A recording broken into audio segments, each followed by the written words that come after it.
Good morning, everyone. Today I want to talk about look at the rules and how to make them work for you in a very broad sense. And then specifically, I want to focus on reader magnets and talk a little bit. Um, if you're not that familiar with the self-publishing world, talk a little bit about what reader magnets are, what perma-free is, what funnels are, and why it is important to build an email list. So a reader, and this all like how did I get there? Because I had this client recently, coaching client, and she was struggling with her reader magnet. So I thought, let's talk a little bit about this and what the possibilities are, um, and why it's important to look at what everyone else is doing, and then make that work for you, obviously, because she was stuck writing something that she didn't want to write. That's what we talked about, and we got her out of that. So a reader magnet. Well, in self-publishing, there's a lot of stress on building your list. And building your list means getting readers to sign up to your email list so that when you have the next book out, you can email as many people as possible in the hope that they all download your book on that first day. I mean, this is a way, this is how a lot of people get on the bestsellers list. You know, they have a solid email list, and the moment they send that email within the first 24 hours, bam, so this is why it's important. It's considered very important, very vital actually, to have a proper email list within the self-publishing world. So there's a lot of stress, there are a lot of books on it. How do you do that? How do you launch your book with the email list? How do you get an email list? There are different platforms that provide help there. And one of the ways to build that email list is by using reader magnets. So what is a reader magnet? Well, there are different options for a reader magnet. It already says like it's a reader magnet, so it attracts the reader. It's the whole idea that you don't hunt, like you don't hunt your reader down. You do something that will make the reader come to you, that will make the reader sign up to you, to your list. And there are different options. You can go for a free book. For those not familiar with the self-publishing industry, we call that a perma-free, for example. It's a book that's permanently free.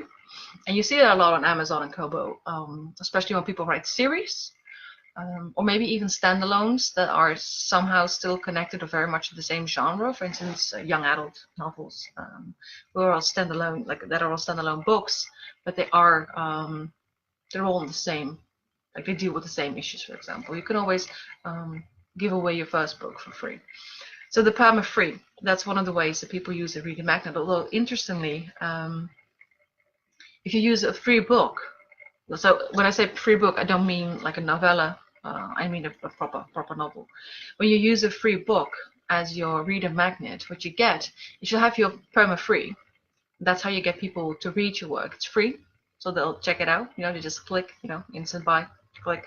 It's on their Kindle, they read it. And the idea, how the reader magnet functions, is that at the back of the book, you'll have your little ad saying, okay, if you sign up now, you get this. So the thing is, if you want to give away a free book as your reader magnet, what's happening is you give away 2 books, because one of the rules, and people are critical about that, but one of the still mostly you go to rule is that first book you give away for free to find readers, to make people come to you and see how great your work is, and then they're stuck. This is what we call a funnel. This is why the perma-free is also called like the funnel book. You give away a free book, and by the time people reach the end, they're like, I really love this story, I want more. And then they start buying the rest of your stories. So if you use a free book as your reader magnet, what will happen is you have your perma-free. At the end of the book, you tell them, well, if you sign up now, you get this other book for free as well. And there are a lot of self-published indie authors who are like, does that mean I have to give away 2 of my books for free? That's a lot of hard work. So that's not necessarily, it's a great option if you already have 15 books in your series. 2 out of 15 is not that bad. But if you write a trilogy and you have to give away your first 2 books for free, maybe not the best option for you. So it's a one option, but it's not necessarily a preferred option. But it's a well-known option. The other one is very popular, is writing a prequel or some sort, or a novella around your world. And the prequel can function to provide background information or what have you. So what happens is you have the first book, and at the end you say, well, if you want more, sign up and you get this story, which is like a shorter, which is a novella, so it's like 40,000, maybe 50,000 words. You get this one for free. What you could also do, and I'll talk a little bit more about it later, is that you can also do like short stories, for example, about characters. There are really different options. The point is, what's important about the reader magnet is that once you have people reading your work, you end with sign up now and get this for free. And this, whatever they get for free, so there are different options, but whatever they get for free has to be something that they otherwise have to pay for. So you can still, you don't have to write something that you will give away for free forever. You can still put it on Amazon. Like you can write a novella, a prequel, and put it on Amazon. But if people sign up, they get it for free. So it's either that, it's free content that they otherwise would have to pay for, or what you could do is you provide content that they otherwise wouldn't get. So it's so that makes it, that gives it an extra special feel, you know.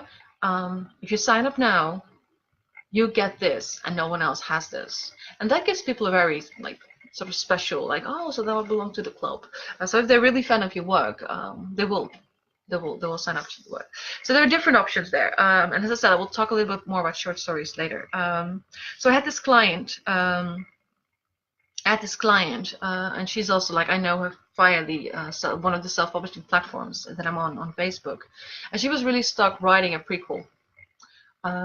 So she approached me as a coach to help her get unstuck there, like figure out what she wanted to do. Like what she said was, she's writing this prequel, she has it all outlined, and as she's writing it, she's like, there's no life in it. Like I'm not enjoying it. There's no point to this whole story. What am I even doing?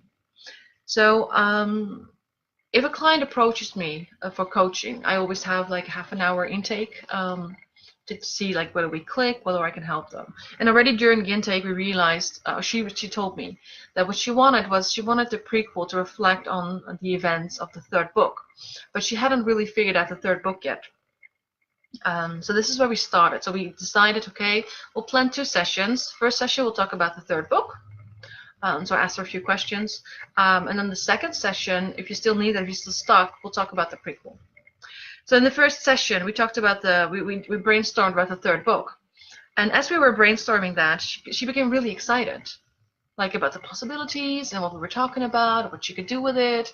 And that made her realize that, okay, so if I can be excited about this third book, this is not how I feel about the prequel.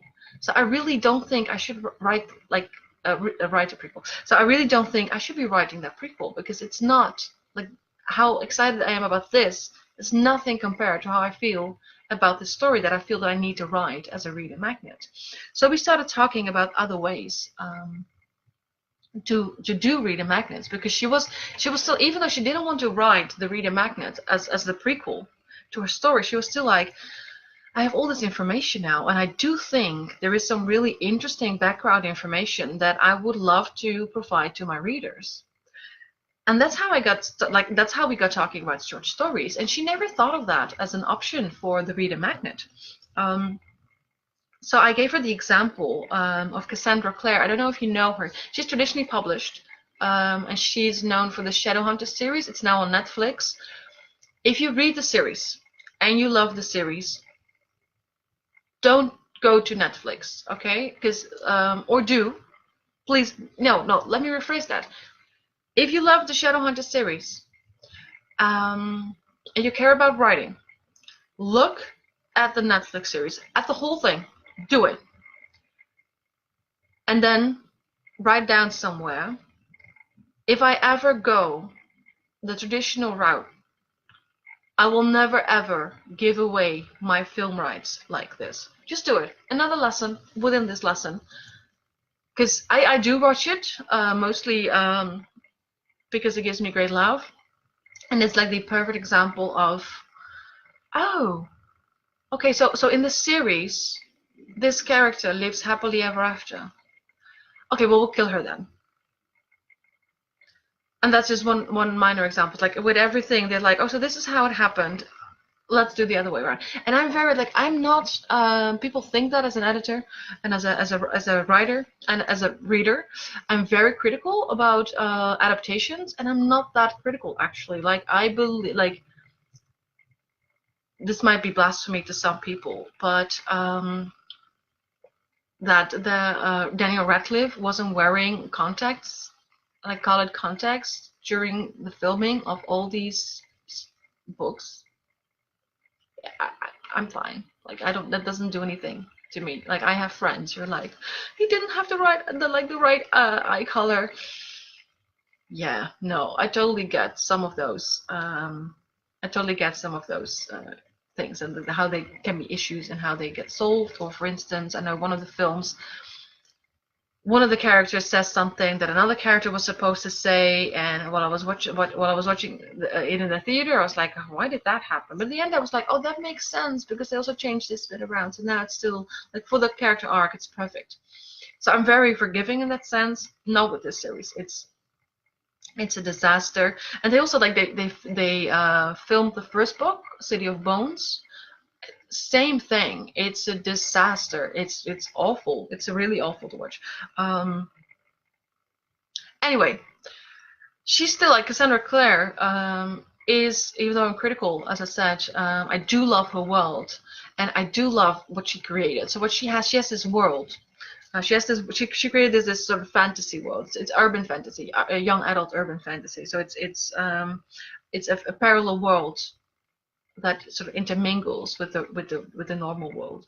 And what she has, so she has different trilogies within that in different times.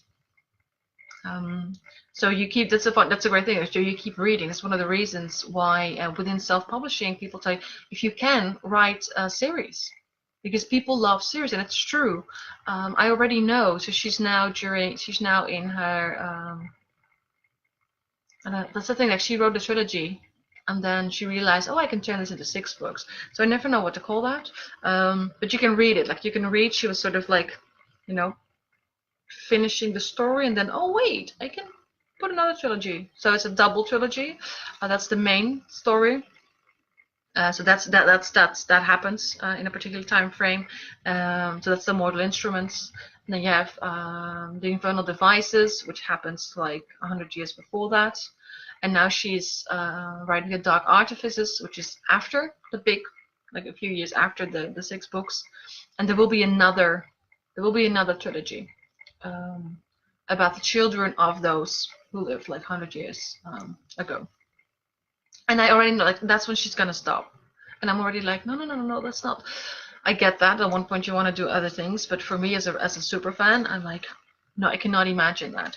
Anyway, back to what she's doing, because it's very smart. And of course, she doesn't do this for free, because she's traditionally published. But you, if you are, so if you want to go the traditional way, keep this in mind as a strategy. And if you are an indie author, keep this in mind as a strategy you can use for your reader magnet. So what she does, in between some of the books, in between some of the series, what she started doing was write this short story, and she published that every month on Amazon. So the first series, like the first she did the wit. So like one of the this is the Bane Chronicles, and Magnus Bane is a relatively minor character in all the series. He's immortal, so he comes back. He comes back in every era. And what she did is there are some things I mentioned within the series in relation to his character, and he turned out he's a favorite amongst the fans. So it's a very smart thing that she did there. So she started writing about things that he mentioned, for example. So at one point he says something about Peru. So there is a story, like, so what really happened to this one, like what really happened in Peru. Now he gets a relationship with one of the shadow hunters. Spoiler alert, sorry. So it's also about that. And it's also like, it's lovely. Like, it's just a gorgeous book. So what happened for me, like I bought the stories on Amazon, and then I also bought the book. So it's great. Like it's great, and you could also do that. Like if you have a series out, and there will be some time between the first book and the second book, or the second book and the third book. You can fill that space with these short stories, and you can tell your readers, well, if you sign up every month or every 2 weeks, depending on your on when you're how many stories you have and when your next book will be out, you can say, well, every 2 weeks or every month you get one of the short stories for free about this particular character. And then of course you combine this in a book, and you don't have to, like, it depends on whether you want to do paperback as well. You can combine this later in an ebook and sell that on Amazon as well. So you can do both. You can use it as a reader magnet, and you can sell it. And the other option she has, this is the one, this is another one she did. So this is Tales from the Shadowhunter Academy. It's about one of the semi-main characters from the big 6-book series, as he goes to the Shadowhunter Academy. And what she did here, this is just slightly different. So this is all, even though some characters show up that we already know, there are new characters, there are new characters, there are but also characters that we already know and already love. What she did here is very clever. She invited particular characters as speakers to the academy. So they told the students a story that was supposed to, like, to teach them something. And what she did here, is it's not just about the main. It is about the main characters. It's also about his development. But she included characters that we didn't know what happened to them in between series. She also gave some characters redemption through it, which I thought was really interesting. It's like, oh, this is this guy's father. Ugh. And then through him retelling his story, as teaching material, we actually, find, oh yeah, the guy does get a little redemption. And so this is another way of doing it. So this is like she created a platform in which she could invite, like, multiple speakers and have them tell their story literally to a crowd. And she did it as well. Like, and as I said, like, I did it here too. Like, I bought them on Amazon and I got the book as soon as it was out. And the funny thing is, these stories, like, if you compare it, like, I'm already critical of the writing style of the book.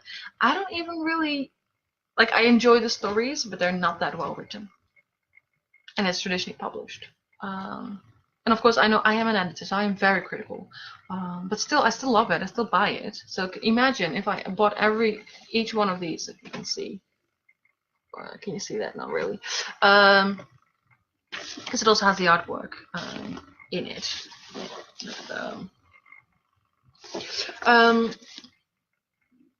I bought them all, and I bought the big books. They're quite big. And so this works. You can actually, so you can earn money from this, and you can use it as a reader magnet. The other thing she did is, like, in the book, what keeps coming up is the Shadowhunter Codex, and it's like it's like the teaching material. Like, if you want to be a Shadowhunter, this is the book that you need. Like, this is the book to go to. And the funny thing is what she did in here, and I'll look for a good example. So this works really well if you have, like, a magical world. Because in this, like, all the magic is explained, and there are demon hunters, so all the demons come up. So here,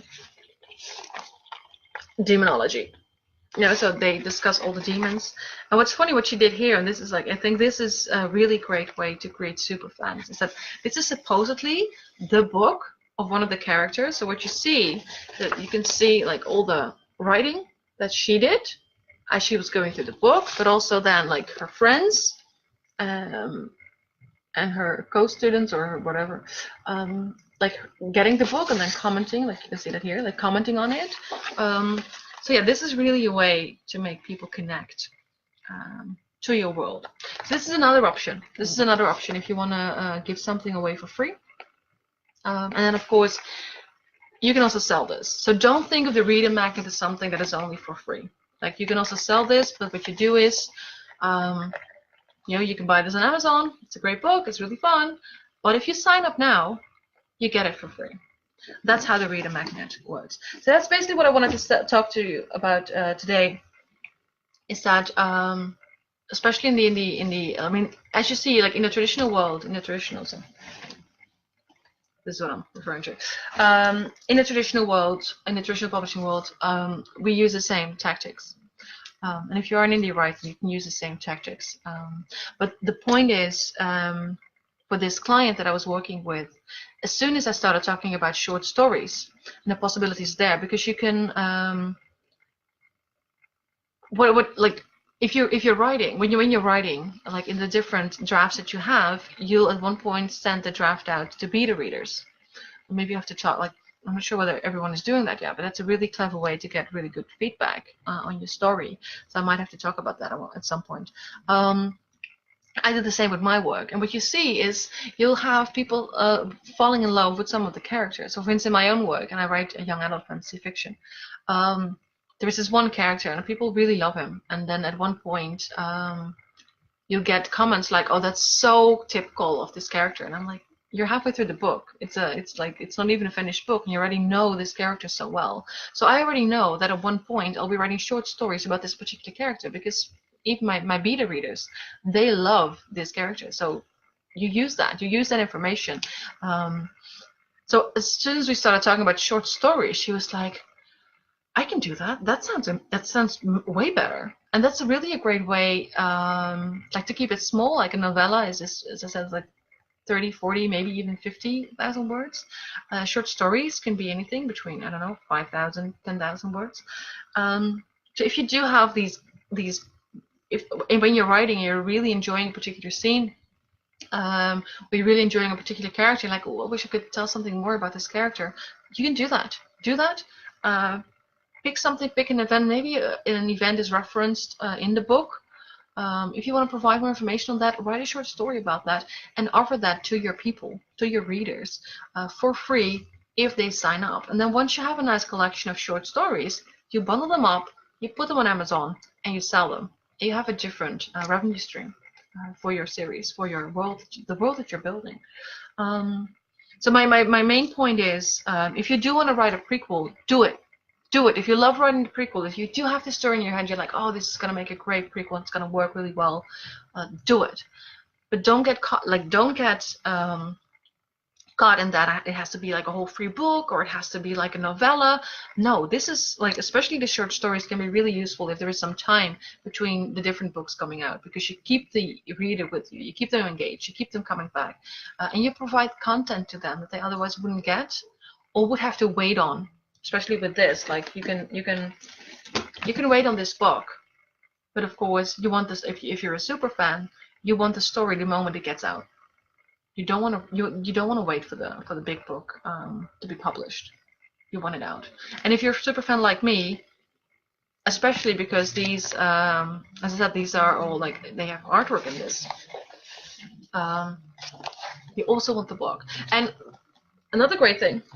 Okay, I see I'm running really late here, and I was gonna do a short one because I have this book that I'm editing this book that I want to finish today. Sorry, Sandra, it's coming. I promise it's coming today. Another thing that she does, another reason why you buy these books, is that often there is an extra story in it. So this is very clever. She publishes these stories monthly, so you buy them, and then so you could be like, "Well, I have all the stories on my Kindle, so I don't really need." Or your Kobo apparatus, whatever you have. So I don't really need the book. And what she does, super clever, she adds another story to this book.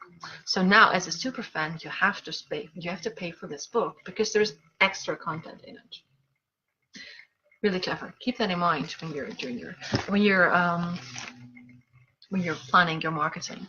So this is what I want to talk about, especially the fact that look at the rules. Reader magnets are very important when you're self-publishing, but make it work for you. Make it fun for you. Make sure that you love writing what you write. Sometimes writing isn't always fun. Sometimes you just have to do it. But if you're really stuck just because you think you need to do something, there are different ways. So explore options and look at what works for you. That is my lesson, for a little long lesson, but I got to be really nerdy and talk about one of my favorite series. So I'll see you all next week. And if you have, if there's anything in particular you want to talk to me, or you not talk to me about, what you want me to talk about, want me to explain, let me know in the comments. Send me a private message.